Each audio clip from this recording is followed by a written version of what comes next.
किसको करना था? भगवान को। मंदिर का नाम लिया है तो याद क्या आना चाहिए था?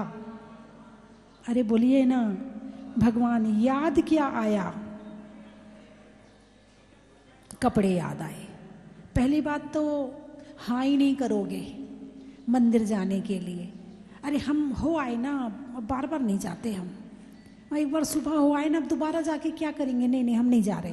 पहली बात तो मना ही कर दोगे। फिर भी यदि कोई ऐसा है जिसको तुम मना ना कर पाओ तो भगवान याद नहीं आएंगे। क्यों? ऐसा क्यों हुआ? क्यों हुआ ऐसा कि नाम तो हमने मंदिर का लिया और याद कपड़े आए? ऐसा इसलिए हुआ कि हमारा रूप के प्रति आकर्षण है, हमारा दिखाने के प्रति आकर्षण है, हमारा देखने के प्रति आकर्षण है। इसलिए मंदिर का नाम लेने से भगवान नहीं, ये रूप ही याद आता है। इसीलिए जब दीक्षा लेते हैं तो कपड़े छुड़वा दिए। मुनिराज पूर्ण रूप से कपड़े का त्याग कर देते हैं, बाल उखाड़ के फेंक देते हैं। अब मंदिर का नाम लेंगे तो क्या याद आएगा? भगवान याद आएंगे। अब कपड़े याद नहीं आएंगे, अब बाल याद नहीं आएंगे, अब क्रीम पाउडर लिपस्टिक याद नहीं आएगा। क्यों? क्योंकि ये बाधा थे हमारे दर्शन में, ये बाधा थे हमारे ज्ञान में, ये बाधा थे हमारे स्वाध्याय में। हम नाम तो लेते थे मंदिर का और याद आती थी ये चीजें, बोले इसको सबसे पहले छोड़ दो। इसलिए दीक्षा लेने पे सबसे पहले वस्त्र, आभूषण, श्रृंगार त्याग करवा दिया, बाल ही निकलवा दिए, झंझट ही खत्म। दिमाग ही नहीं जाएगा कि बाल बनाना भी है। नाई की भी जरूरत नहीं है, हाथ से निकाल के अलग कर दो। नाई की भी जरूरत नहीं है।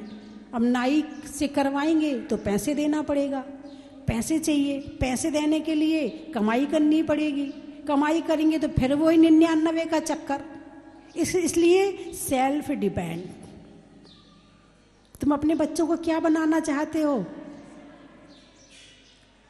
तो सेल्फ डिपेंड का मतलब क्या होता है? अरे बोलिए ना, धन कमाना, किसी के सामने हाथ ना फैलाना पड़े। मेरे बच्चे के पास में इतना धन रहे कि किसी से मांगे ना, अपनी आवश्यकता की पूर्ति या इच्छा की पूर्ति। आवश्यकता की पूर्ति तो मुनिराज की भी होती है, वहाँ तो इच्छाओं की पूर्ति की बात है। जैसे चाहे कपड़े पहने, जैसे चाहे जो चाहे जैसा करे, उसको आप कहते हैं सेल्फ डिपेंड। लेकिन सेल्फ डिपेंड वास्तव में कौन है? जिसे कपड़ों की भी ज़रूरत नहीं है, जिसे बाल बनाने की भी ज़रूरत नहीं है, जिसे तुमसे कुछ मांगने, घर मकान की भी ज़रूरत नहीं है, जिसे आईने की भी ज़रूरत नहीं है। क्यों? बाल बनाना होगा तो आईना चाहिए, क्रीम पाउडर लिपस्टिक लगाना हो तो आईना चाहिए, वहाँ सब छोड़ दिया तो आईना की भी ज़रूरत नहीं है। ये है सेल्फ डिपेंड। केवल एक बार आहार लेने के लिए श्रावक के घर जाना पड़ता है, केवल एक बार, है ना? कैसे जाते हैं? ऐसे नहीं कि मांग के खा रहे हैं, नहीं, बिल्कुल सिंह वृत्ति कहते हैं। उसमें भी नियम ले लिया, एक श्रीफल, एक कलश, विधि ले ली। और तुम भी कैसे नवधा भक्ति से आहार दिया जाता है तो लेते हैं, और बिना सम्मान के आहार दोगे तो आहार भी लेने वाले नहीं है। हे स्वामी नमोस्तु नमोस्तु नमोस्तु, आओ महाराज, आओ महाराज, अत्रो अत्रो, तिष्ठो तिष्ठो, तो आते हैं। फिर हाथ जोड़ के अंदर ले जाते हो, फिर उच्चासन पे बिठाते हो, फिर पूजा करते हो, पाद प्रक्षालन करते हो, फिर आहार लेते हैं। ऐसे आहार नहीं ले लेते, याचना नहीं करते हैं। मिलेगा तो लेंगे, नहीं मिलेगा तो नहीं लेंगे। ये है सेल्फ डिपेंड। तुम तो इतना कमाते हो तो भी सम्मान पूर्वक खाने मिलता क्या? अरे बोलिए ना, थाली आती है, थाली में जो परोस दिया ठीक है, चाहिए हो तो मांग लेना। क्या कहती है पत्नी? जो चाहिए हो मांग लेना। महाराज के लिए, महाराज को कहा कभी जो चाहिए हो तो मांग लेना? नहीं कहा। और ये और सोचते हैं कुछ भूल ना जाए, कुछ देना भूल ना जाए, कुछ रह ना जाए देने में। और कोई चीज रह जाए तो वो खुद के खाने में भी अच्छी नहीं लगती कि आज महाराज को देना भूल गई। और घर में अच्छा हुआ बच गई,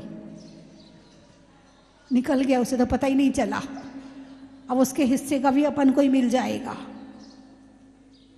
जहां ना भोजन सम्मान, ना रहने का सम्मान है, तो सेल्फ डिपेंड कौन है? अरे बोलिए ना, मुनिराज है। आप तो डिपेंड हो, सेल्फ डिपेंड तो मुनिराज है। अब तो थोड़ा सा शरीर में संघनन की वजह से धर्मशालाओं में रहना पड़ता है, लेकिन यदि जंगल में रहने को मिल जाए, आहा क्या आनंद रहेगा, क्या आनंद रहेगा। फिर तो और अच्छा, जंगल में रहने वाली शक्ति मिल जाए शरीर में, फिर तो धर्मशाला में भी रहने की जरूरत नहीं है। एक बार गांव में आहार के लिए आओ और मिल गया तो ठीक है, वरना इतना संघनन रहे, ना मिले तो दिन भर फिर वही स्वाध्याय, फिर वही माला, फिर वही ध्यान, फिर अपनी चर्या में लीन। फिर किसी से कुछ कहने की जरूरत नहीं, किसी से कुछ मांगने की जरूरत नहीं। ये जिंदगी अच्छी है या दिन भर हाथ फैलाते रहो, ये दे दो, ये दे दो, ये जिंदगी अच्छी है? अरे बोलिए ना, जिसमें मंदिर का नाम लेने पे कपड़े याद आए, जिसमें संतों का नाम लेने पे बहाने याद आए, कौन प्रवचन सुने, कौन ये करे, कौन वो करे, अरे इनका तो काम ही, ये जिंदगी ज्यादा अच्छी है या सेल्फ डिपेंड जिंदगी अच्छी जो जंगल में रहते हैं? बोलिए ना, सेल्फ डिपेंड किसको कहते हैं? किसको कहते हैं? शब्द का अर्थ समझो तो सही। मुनि साथ में वा एक विचरें, चाहे नहीं भव सुख कदा। जिन्हें न तुम्हारे रेडियो की जरूरत, न टीवी की जरूरत, न मोबाइल की जरूरत, न तुम्हारे किसी चीज की जरूरत नहीं है। अब वर्तमान में तो शरीर का संघनन, शरीर की शक्ति कमजोर होने की वजह से थोड़ा बहुत धर्मशाला में रहना भी पड़ता है, यूज भी करना पड़ता है। लेकिन यदि ऐसी शक्ति मिल जाए कि जिसमें किसी चीज की जरूरत ना पड़े और वो जीवन केवल हम अपने लिए जिए। किसके लिए? अपना कौन? अपना कौन? शरीर या आत्मा? आत्मा। अभी किसकी जिंदगी चल रही है? शरीर की जिंदगी चल रही है। मकान किसको चाहिए? शरीर को चाहिए। पंखा किसको चाहिए? एसी किसको चाहिए? कूलर किसको चाहिए? दिन भर पानी किसको चाहिए? है नाश्ता किसको चाहिए? दिन भर ये खेल खिलौने किसको चाहिए? मोबाइल किसको चाहिए? टीवी बीवी किसको चाहिए? शरीर को चाहिए। अभी ये जिंदगी सेल्फ डिपेंड नहीं है, ये डिपेंड जिंदगी है पूरी। लेकिन जंगल में जाके जब वहां बैठ के स्वाध्याय करें, ध्यान करें, ये है सेल्फ डिपेंड जिंदगी। और इसके लिए पांचों इंद्रियों को वश में करना पड़ता है। जिसकी इंद्रियां वश में हो गई हैं वो सेल्फ डिपेंड बन सकता है, और जिसकी इंद्रियां वश में नहीं है वो दिन भर इच्छाओं के जाल में फंसा रहेगा। और एक इच्छा के बाद दूसरी इच्छा, अब इच्छा हो रही मोबाइल चला लो, फिर इच्छा हो रही पकौड़ी खा लो, फिर इच्छा हो रही गाना सुन लो, फिर इच्छा हो रही एसी चला लो, फिर इच्छा हो रही सो जाओ, फिर इच्छा, बस एक इच्छा पूरी करो दूसरी खड़ी है, दूसरी पूरी करो तीसरी खड़ी है, तीसरी पूरी करो चौथी खड़ी है। बचपन से लेके बुढ़ापे तक क्या किया? क्या किया? इच्छाओं की पूर्ति करी है, खत्म हुई? इच्छा की पूर्ति करी है तो खत्म हुई क्या? ये खत्म कैसे होती हैं? ये ऐसे खत्म होती हैं, इंद्रियों को वश में करके। केवल आवश्यकता की पूर्ति पर ध्यान दो, इच्छाओं की पूर्ति पर ध्यान मत दो। यदि इच्छाओं की पूर्ति में लग जाओगे तो इच्छाएं तो आज तक किसी की समाप्त हुई नहीं है। जिसके पास में 99 रुपए हैं वो सोचता 100 पूरे कर लूं, जिसके पास में 100 है वो सोचता 1000 कर लूं, जिसके पास में 1000 है वो सोचता है लाख कर लूं, लाख वाला सोचता करोड़ कर लूं, करोड़ वाला सोचता अरब कर लूं, अरब वाला सोचता खरब कर लूं। ये तो पूरी होने वाली है ही नहीं है। और इतना करने के बाद भी एक दिन सब छोड़ के चला जाएगा, हाँ या नहीं? सब छोड़ के जाएगा, नहीं जाएगा? तो स्पर्शन इंद्री, रसना इंद्री, घ्राण इंद्री, चक्षु इंद्री और कर्ण इंद्री, है ना? रस रूप गंध तथा फरस अरु शब्द शुभ आसुहावने। रस यानी रसना इंद्री, जिह्वा को वश में करना। मुनिराज आहार करने जाते हैं तो इशारा नहीं करते हैं, अरे तुमने आज मेरे लिए हलवा नहीं बनाया, आज तुमने मेरे लिए ये नहीं बनाया, आज तुमने मेरे लिए वो नहीं बनाया। कहते हैं क्या? जो बनाया वो ले लेते हैं। कई बार तो तुम नमक डालना भी भूल जाते हो, और कई बार तो नमक की जगह मीठे की जगह नमक डाल देते हो, फिटकरी डाल देते हो। होता है, बहुत बार होता, हमारे साथ हुआ। फिटकरी तो बहुत बार आई, लेकिन गुस्सा नहीं किया, शांति रखी। ठीक है, तुम्हारी जिस चीज में फिटकरी है शरीर को नुकसान ना हो इसलिए ये चीज ना लेकर जो इससे रहित है वो ले ली। घर वाले भले दुखी होते रहे, हाय आज ये क्या हो गया, हाय आज ये क्या हो गया, लेकिन कष्ट नहीं हुआ, दुख नहीं दिया, क्रोध नहीं किया। एक बार तो बहुत पुरानी बात है, हलवा में मीठे की जगह क्या नमक डाल दिया।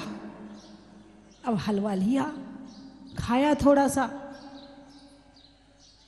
खाया तो अंदर तो करना ही पड़ेगा, किया अंदर।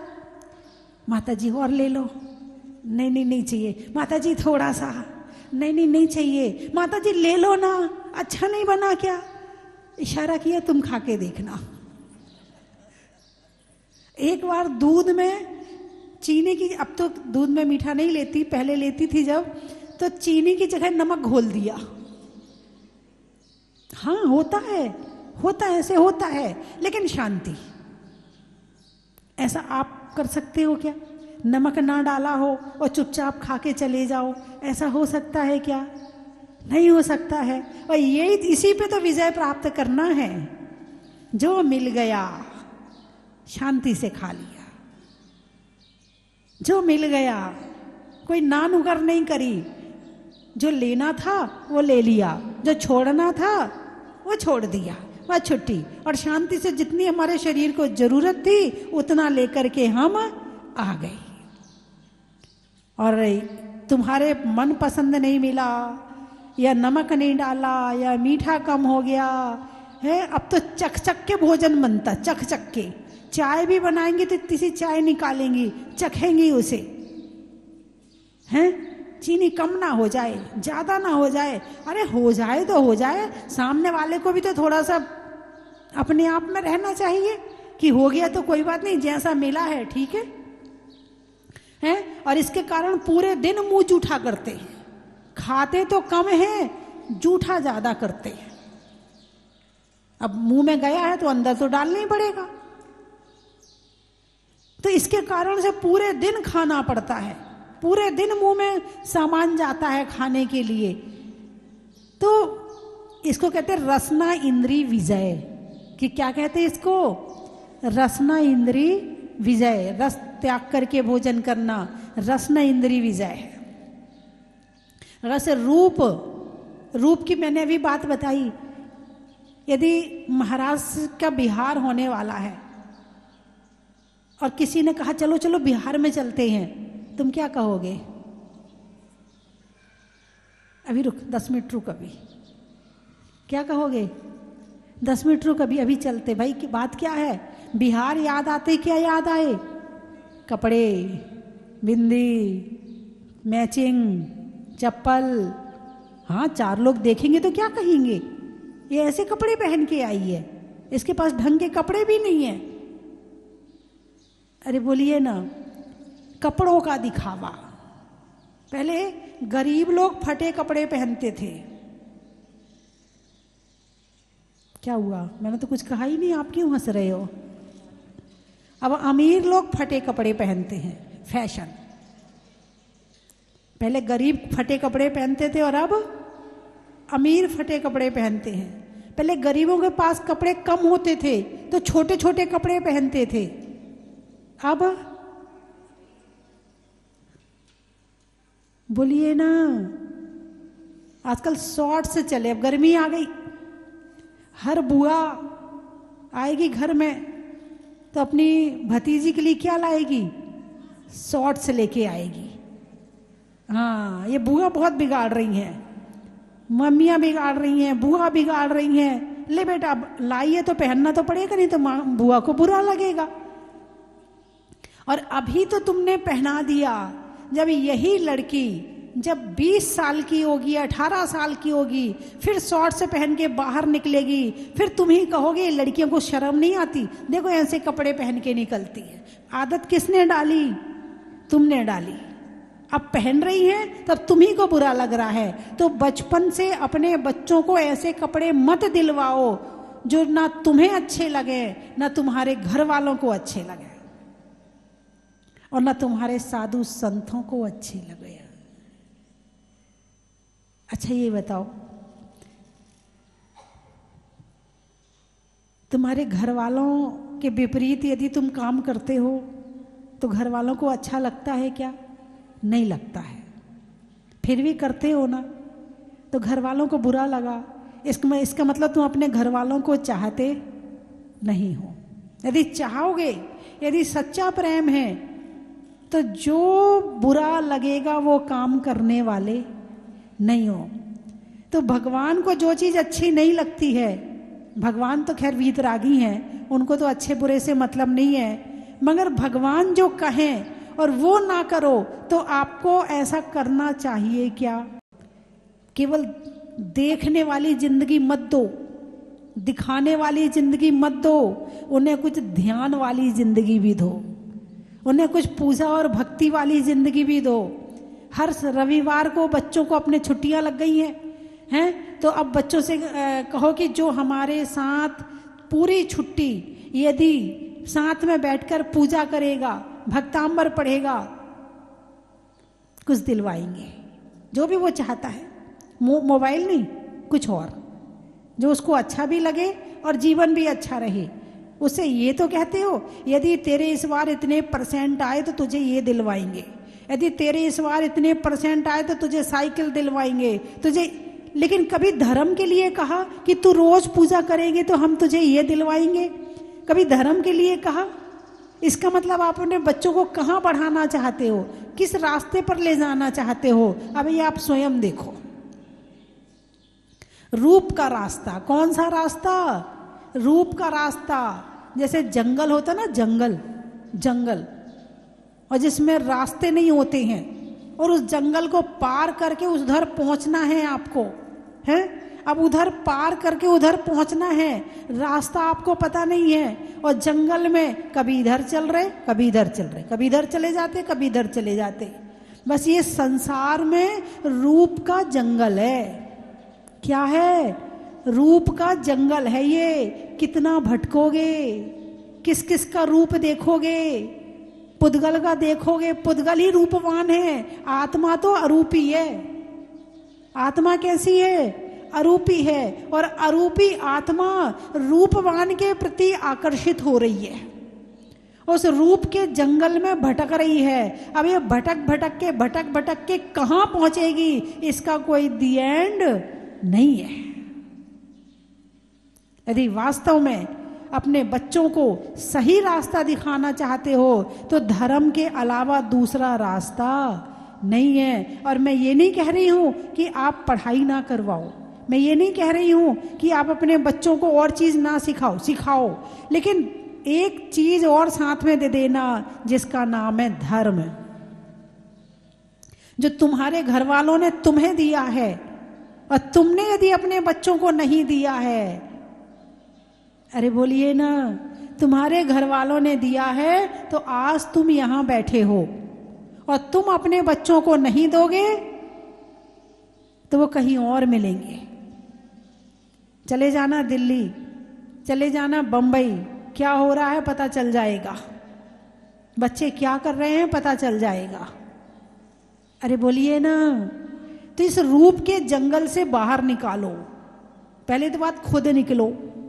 घर से निकलने के पहले पूरे, क्या वो मैचिंग बोलते, क्या बोलते हैं, मैचिंग, क्लिप कौन सी चाहिए जैसी साड़ी होगी, कड़े कौन से चाहिए जैसे साड़ी होगी, घड़ी कौन से रंग की चाहिए जैसी साड़ी होगी, बिंदी कौन सी चाहिए है, और उसके साथ में पर्स कौन सा चाहिए, मैचिंग का चाहिए। तुमने इधर की मैचिंग तो मिला दी और अंदर की भगवान से जो मैचिंग मिलानी थी वो खत्म कर दी। केवल इसमें ही उलझ गए, सारी जिंदगी इसी में घूमते रहोगे और एक दिन इसी में घूम के मर जाओगे। रूप का जंगल है। किसका जंगल है ये? रूप के जंगल से बाहर निकल के अरूपी आत्मा को देखने का प्रयास करो। मैंने कहा ना, अरूपी आत्मा को देखने के लिए जंगल में जाना पड़ेगा, इस रूप से दूर होना पड़ेगा, इन रूपवानों से अलग होना पड़ेगा, हैं, इनके आकर्षण से मुक्त होना पड़ेगा। ये आकर्षित करते हैं, आपको पता भी नहीं चल पाता है और आप आकर्षित हो जाते हो। कौन सी चीज सामने आई? मोबाइल क्यों चल रहा है? मोबाइल इतना ज्यादा क्यों बिक रहा है? क्यों लोग देख रहे हैं? आपको पता ही नहीं चलता कि मोबाइल में आप कब किस चीज से आकर्षित हो जाते हो और फटाफट खरीद लेते। ये मोबाइल में दुकान क्यों चल रही है? दुकान चलने का कारण क्या है? मोबाइल में यही कारण है। तुम काम तो करने बैठते हो कुछ और मंगाने लगते हो सामान, वो भी बिल्कुल फोकस रखते हैं, ये दिखा ये दिखा। तुम नहीं भी चाहोगे तो तुम्हें दिख जाएगा, और दिखा और खरीदा। ऐसे हो रहा कि नहीं हो रहा है? ये रूप का जंगल बढ़ाने वाले यंत्र हैं। मोबाइल क्या है? वही यंत्र है। टीवी क्या है? वही यंत्र है। देखने बैठते हो सीरियल और बीच में आती है ऐड। अब वो ऐड क्या कर रही है? तुम्हें आकर्षित कर रही है। तुम्हारे दिमाग को मैंने एक दिन और बताया था कि तुम क्या खरीदते हो या तुम नहीं खरीदते हो। क्या, बहुत गहरी बात है, सुन लो। जो सामान तुम खरीद रहे हो ना, तुम्हें लगता है तुम खरीद रहे ना, बेचने वाला तुम्हें बेच रहा है। और कैसे तुम्हारे घर उस सामान को पहुंचाना है, उसने वो सारी तैयारी कर दी है, और वो तुम्हारे दिमाग को पढ़ के बैठा है कि तुम सामान कैसे खरीदोगे, और तुम उसके अनुसार चलते हो। और इसी ट्रिक पे, इसी ट्रैक पर ये मार्केट चल रहा है। वरना मोबाइल बंद हो जाते अभी तक, वरना ये बाजार बंद हो जाता अभी तक। तुम्हें यही नहीं पता कि तुम क्या कर रहे हो, लेकिन सामने वाले को पता है कि तुम क्या कर रहे हो। 90% जनता भोली है। 90%। भोली का मतलब, कहते ना भोला, भंडारी। कोई सीधा हो तो क्या कहते हो? हैं, भोला भंडारी। अरे बहुत भोला है ये, कुछ नहीं जानता ये दुनिया में कैसे रहेगा, कैसे जिएगा। तुमसे ज्यादा भोला को भंडारी कोई और है नहीं है। जो सामने वाला बेच रहा है, तुमने खरीद लिया, अब इससे ज्यादा भोला और कौन होगा बताइए। तुम्हें जो खरीदना है तुमने वो नहीं खरीदा, जो सामने वाले को बेचना है वो उसने तुम्हारे घर पहुंचा दिया। तो वो होशियार हुआ कि तुम होशियार हुए, और तुम कहते इतना सस्ता मिल रहा है, इतना सस्ता मिल रहा है, हाँ इतना सस्ता मिल रहा है, मैं तो बहुत सही खरीद लिया मैंने तो। तुम्हें यही नहीं पता यदि सस्ता होता तो वो बेचता क्यों? तो रूप का जंगल, कौन सा जंगल? रूप का जंगल। इससे बाहर निकलना बहुत जरूरी है। यदि इससे बाहर नहीं निकले पूरी जिंदगी निकल जाएगी, इसी में घूमते रहोगे बुढ़ापे तक। क्या तुम क्या समझते, बूढ़े लोग इस जंगल से बाहर निकल गए? बूढ़े लोगों को भी रंग आकर्षित करते हैं, ऐसी साड़ी नहीं ऐसी चाहिए, ऐसी चूड़ी नहीं ऐसी चाहिए, ऐसा नहीं ऐसा चाहिए। जवानों को तो कर ही रहे हैं, ये बूढ़े भी उससे नहीं बच रहे हैं। और इससे बचाने वाला यदि कोई है तो वो है जैन धर्म। पांचों इंद्रियों को वश में करने की कोई बात कहता है तो वो है जैन धर्म। जैन धर्म तुम्हें वहां से निकाल के अपने पास लाता है, अपने घर में लाता है। ये दुनिया तो दूसरा घर है, हमारा घर तो हमारी आत्मा है। जब ध्यान में बैठते हो तो तुम अपनी आत्मा में हो, और जब तुम इससे बाहर निकलते हो तो तुम पड़ोसी के घर में हो। तो रूप, गंध, स्पर्श, कर्ण, शब्द शुभ असुहावने। कानों में क्या सुनते हो? बोलिए ना, शब्द सुनते हो। शुभ और अशुभ दो तरह के शब्द हुए। शुभ है यानी एक जो अच्छा करने वाले हैं, और अशुभ है यानी जो बुरा करने वाले हैं। शुभ है यानी पुण्य, और अशुभ है यानी पाप। दो तरह के शब्द होते हैं। अब कौन से शब्द सुनते हो? माँ कह रही बेटा मंदिर हो आ। बार बार मत कहा करो मम्मी, जब देखो तब पीछे पड़ी रहती हो, मंदिर जा मंदिर जा मंदिर जा। ये भला करने वाले शब्द थे, अच्छे नहीं लग रहे। और किसी ने कहा चल पार्टी करते हैं, बस 500 रुपये लगेंगे। मम्मी 500 रुपये दे दो ना। हैं क्या हुआ बेटा? वो दोस्त लोग पार्टी कर रहे हैं ना। मंदिर जाने के लिए तैयार नहीं है, पार्टी करने के लिए तैयार है। हैं? ये शब्द बड़े अच्छे लग रहे। दोस्त ने कहा पार्टी, अच्छा लगा। माँ ने कहा मंदिर, अच्छा नहीं लगा। शुभ और अशुभ का मतलब समझो। जो हमारा भला करे वो शुभ, और जो हमारा बुरा करे वो अशुभ। कौन से शब्द अच्छे लग रहे हैं? जिससे शरीर को मजा आ रहा है, और जिससे आत्मा में अच्छा लगे वो शब्द अच्छे नहीं लग रहे हैं। तो इसीलिए जब तक इन चीजों से दूर नहीं होगे, मैंने कल भी बताया था, भोग रोग, भोग के साथ में क्या मिलता है? रोग। स्वस्थ रहना चाहते हो? स्वस्थ शब्द का मतलब समझते हो? स्वस्थ, स्वा यानी आत्मा, अस्त यानी आत्मा में रहना। आत्मा में रहना यानी स्वस्थ। जैसा शरीर है वैसा रहना यानी स्वस्थ, यानी बीमारियां नहीं होना। बीमारियां नहीं होने का मतलब स्वस्थ है। अब दो तरह के स्वास्थ्य हो गए, एक आत्मा का, एक शरीर का। यदि आत्मा अपने में है तो स्वस्थ है, और आत्मा अपने से निकल के औरों में भटक रही है तो अस्वस्थ है। और जब आत्मा अस्वस्थ होगी तो शरीर स्वस्थ कैसे रहेगा? जब आत्मा भोगों में भटकेगी तो शरीर भी स्वस्थ रहने वाला नहीं है। ये शरीर में बीमारियां किस कारण आ रही है? भोग भोगने के कारण आ रही हैं, या भोग नहीं होने के कारण आ रही हैं? बीमारियां किसके कारण आ रही हैं? भोगने के कारण। जितना ज्यादा भोग भोगोगे उतनी बीमारियां, चाहे आंखों का भोग हो, चाहे कान का भोग हो, चाहे नाक का भोग हो, चाहे खाने का भोग हो, चाहे दिखावे का भोग हो। जितना भोग भोगोगे उतनी परेशानियां, उतनी बीमारियां। क्योंकि भोग से पाप आता है और योग से पुण्य आता है। जब पाप आएगा तो बीमारियां आएंगी, और साधना करोगे आत्मा की तो बीमारियां जाएंगी, पाप जाएगा और स्वस्थ हो जाएंगे। मन भी स्वस्थ रहेगा, तन भी स्वस्थ रहेगा, और वचन भी स्वस्थ रहेगा।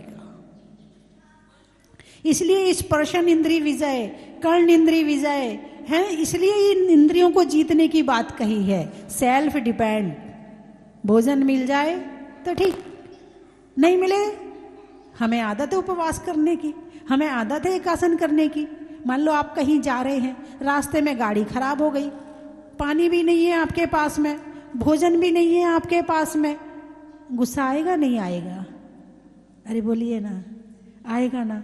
इतनी भूख लग रही है, ये गाड़ी को भी यहीं खराब होना था, ड्राइवर पे गुस्सा कर गए, ऐसी गाड़ी लाते हो, ये ऐसी गाड़ी चलाते हो, सारी गाड़ी खराब करके रख दी, कैसे कर काम आएगा नहीं आएगा?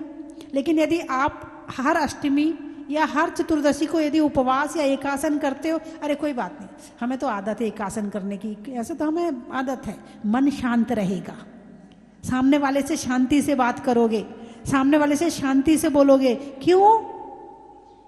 इसको कहते हैं सेल्फ डिपेंड। क्या कहते हैं इसको? हमारा मन दूसरे के कारण खराब ना हो, हमारा मन दूसरे के कारण ज्यादा परेशान ना हो। यदि हो रहा है तो तुम सेल्फ डिपेंड नहीं हो। पूछने में हाल का, गर्मी में रुमाल का, और आने वालों में भोपाल का बड़ा ही महत्व है। क्या? नायडू, नरदुर, नरदुर, अच्छा अच्छा। पशुओं के खुर का, गांवों में पुर का, और आने वालों में नरदुर का बड़ा ही महत्व है। जंगल में शेर का, फलों में बेर का, और आने वालों में अजमेर का बड़ा ही महत्व है। झींझट, झंझट, झींझट, अच्छा। काम में झटपट का, लुहार में खटखट का, और आने वालों में झींझट का बड़ा ही महत्व है। वृक्षों में बड़ का, बड़ की जड़ का, आने वालों में प्रतापगढ़ का बड़ा ही महत्व है। कोटा, फूल में कांटा का, रसोई में आटा का, और आने वालों में कोटा का बड़ा ही महत्व है। बोलिए 24 भगवान की। चलो स्वस्ति धाम, चलो स्वस्ति धाम, चलो स्वस्ति धाम, चलो स्वस्ति धाम, मन चाहे होते सारे काम, चलो स्वस्ति धाम, चलो स्वस्ति धाम। बंधुओं, मैं आपको सादर आमंत्रित कर रहा हूँ आने वाली 29 मार्च को शनि अमावस्या का पावन पर्व। बंधुओं, शनिवार और अमावस्या जिस दिन मिलती है उस दिन मुनीश्वरनाथ भगवान के मस्तक पर अभिषेक करना, शांति धारा करना या करवाना महान पुण्य का उदय आता है, तब ऐसा सुअवसर मिलता है। और अब की बार तो लगभग 1.5 वर्ष के बाद में ऐसा सुअवसर मिलने जा रहा है। जहाजपुर में भूगर्भ से प्रकटित अतिशय करी बड़े बाबा मुनीश्वरनाथ भगवान, जिनके अतिशय से आज ये जहाजपुर तीर्थ जन जन के मानस पटल पर अंकित हो चुका है, ऐसे अतिशयकारी बड़े बाबा के मस्तक पर परम पूजनीय भारत गौरव गुरु माँ गण्यारी का स्वस्ति भूषण माता जी के सत्संग पावन सानिध्य में 1008 कलशों से महामस्त का अभिषेक होगा, जिसका प्रसारण सुबह 8 बजे से पारस चैनल पर दिखाया जाएगा। मैं आपको सादर आमंत्रित करता हूं, अपने परिवार की ओर से एक कलश करें या करवाएं। यदि आप नहीं आ सकते हैं तो भी एक कलश अपने परिवार की ओर से करवा सकते हैं, जिसकी न्योछावर राशि रत्न कलश 51,000 रुपये, हीरक कलश 31,000 रुपये, स्वर्ण कलश 21,000 रुपये, रजत कलश 11,000 रुपये और ताम्र कलश 5100 रुपये की राशि है। बंधुओं, अपने नाम से, अपनों के नाम से एक कलश करें, शांति धारा करवाएं। ऐसा सुअवसर बार बार मिलने वाला नहीं है। आपके आवास एवं भोजन की समुचित व्यवस्था यहाँ पर है। आप अपना कलश आज ही आरक्षित करवा सकते हैं, अपना नाम स्वस्ति धाम पर दे सकते हैं। धन्यवाद।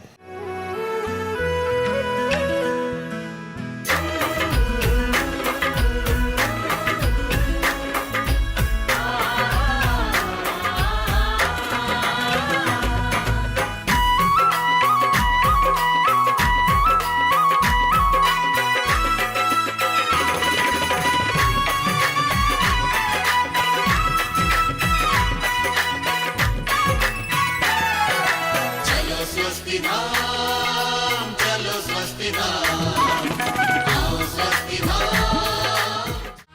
कंचन की थाल को सजाओ रे आज, रत्नों की थाल को भर लाओ रे आज।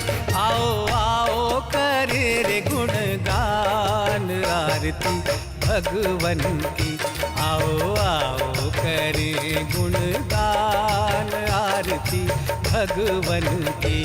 आओ आओ करे रे गुणगान आरती भगवन की।